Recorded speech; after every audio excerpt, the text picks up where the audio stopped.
کبھی آپ صرف کہہ دیں نا میرا رب میرے ساتھ ہے، اس لفظ میں اتنی طاقت ہے کہ دشمن ویسے زیر ہو جاتا ہے۔ زندگی میں کسی سے بھی لڑائی ہو تو اچھی طرح سوچ لیں کہ اللہ اس طرف ہے یا اس طرف ہے۔ اگر آپ زیادتی پہ ہیں تو پھر رب مظلوم کی جانب ہے۔ اگر اللہ کی مدد آپ کے ساتھ ہے تو دنیا کی کوئی طاقت آپ کو گرا نہیں سکتی، اور اگر آپ مظلوم کے مقابلے میں ظالم بن کے آپ کھڑے ہو گئے ہیں اور آپ نے رویہ وہ اختیار کیا ہے کہ جس میں مدد نہیں آئے گی، تو پھر یاد رکھ لیں کہ آپ کوئی بھی ہیں، کہاں بھی ہیں، آپ کمزور ہیں۔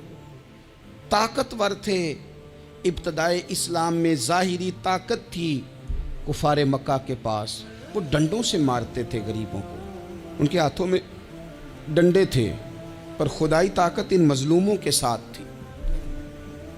صاحب زرقانی نے لکھا ہے، حضرت زنیرہ رضی اللہ تعالیٰ عنہ ایک لونڈی ہیں، غریب ہیں، ماڑے دا کی کام محمد نس جانا یا رونا، غریب سادی بی بی اور لونڈی کنیزہ، ایک مشرک کی کنیزہ تھی، انہوں نے کلمہ پڑھ لیا، وہ ڈنڈوں سے مارتا، دروں سے مارتا، تکلیف دیتا۔ حضرت زنیرہ رضی اللہ تعالیٰ عنہ کو اتنا مارا، اتنا مارا۔ اب آپ ایک اور پہلو پر بھی غور کریں، مار بھی پڑ رہی ہے پر خدا ادھر ہی ہے، اللہ کی مدد ادھر ہی ہے۔ رب کہتا ہے کہ پہلے تو صبر کرنا، ان اللہ مع الصابرین، تو صبر کرے گا تو پھر رب کی معیت ملے گی، ذرا ٹھہرنا، تو تھوڑا ڈٹنا۔ ان الذین قالوا ربنا اللہ ثم استقاموا تتنزل علیہم الملائکہ، تو کہے اللہ میرا رب ہے، پھر تو پہلے ڈٹ، پہلے تو نے ڈٹنا ہے۔ ثم استقاموا، جو ڈٹ گیا، تتنزل علیہم الملائکہ، ڈٹنے والے کے لیے مدد آتی، پہلے تھوڑا ٹھہرنا پڑتا ہے، پہلے تھوڑا صبر کرنا پڑتا ہے، حوصلہ کرنا پڑتا، اس کے بعد مدد آتی۔ مار پڑ رہی ہے، مارا جا رہا ہے، حضرت زنیرہ کو ان کا مالک جو ہے ظاہری آقا وہ مار رہا ہے، یہ کنیزہ ہے، اتنا مارا، اتنا مارا، ان کی بینائی چلی گئی، نظر آنا بند ہو گیا۔ ابو جہل آیا اور کہنے لگا زنیرہ دیکھا نا ہمارے بت تیری آنکھیں لے گئے، معاذ اللہ، لات و منات ہمارے بتوں نے تجھے اندھا کر دیا۔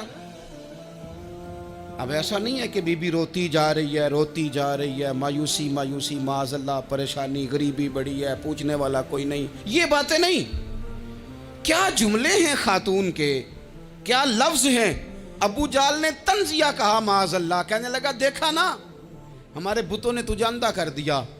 تو جناب زنیرہ آنکھوں کی بینائی گئی ہے، رات کو گئی ہے، دکھ ابھی تازہ ہے، لیکن اللہ پہ جو توکل ہے، اپنے مالک سے جو رشتہ ہے وہ اتنا مضبوط ہے، اتنا طاقتور ہے، اس میں اتنی گہرائی ہے کہ حضرت زنیرہ بول کے نا اتنی قوت سے بولی، اتنی طاقت سے بولی کہ پورے کفر پر لرزہ طاری ہو گیا۔ فرمانے لگی تمہارے بتوں کی کیا اوقات ہے کہ وہ میری بینائی لے جائیں، یہ میری رب کی حکمت کا تقاضا ہے۔ جب تک اس نے چاہا زنیرہ دیکھتی رہی، اور جب اس نے چاہا زنیرہ کی آنکھوں کی بینائی چلی گئی، اور اگر وہ چاہے گا نا تو بینائی واپس بھی کر دے گا۔ اگر ہو ذوق یقین پیدا تو کٹ جاتی ہیں زنجیریں، اگر وہ چاہے گا تو بینائی آ بھی جائے گی۔ حضرت زنیرہ نے رات کو یہ لفظ کہے، ابو جہل اور سارے کفار ڈر کے سن کے چلے گئے، آپ اطمینان سے آ کے بستر پہ سوئی۔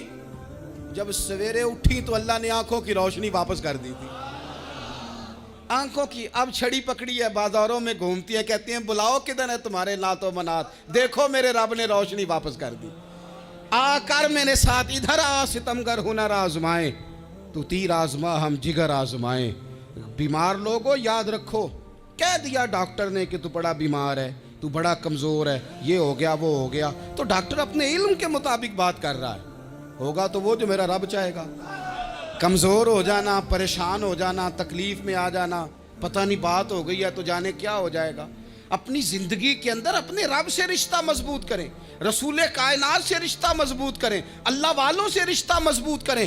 حضرت زنیرہ نے پیغام دیا کہ زندگی میں جو جینا چاہتے ہیں تو وہ رب کا نام لے کے جی سکتے ہیں۔ جو اپنی زندگی میں خوشیاں دیکھنا چاہتے ہیں تو رسول اللہ کے نام پر خوشیاں دیکھی جا سکتی ہیں. توکل کی بنیاد پر بندہ خوشیاں لے سکتا ہے.